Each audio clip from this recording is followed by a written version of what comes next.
don't know. Opening up and making your headlight boost. That's my ego boost. Schedule ain't been loose for a minute. Yeah, I'm the girl I've been in.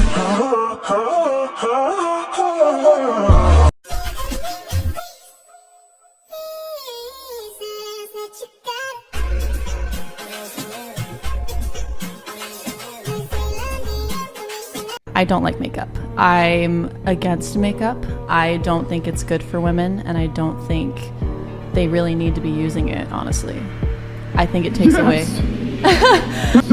Makeup it's capitalizing on women's insecurities when it's something that they can easily fix. I think it takes away from a woman's natural beauty, and also it is so bad for you. Like, you think about how skin absorbs things. When you read the ingredients on a foundation bottle, what is in it? You can't even pronounce it. It's a bunch of crap that you're putting on your face. And that is in turn making your skin worse. So you have to keep buying more foundation to cover up what it's creating. Like sugar on my tongue, tongue, tongue. Your body is so sweet.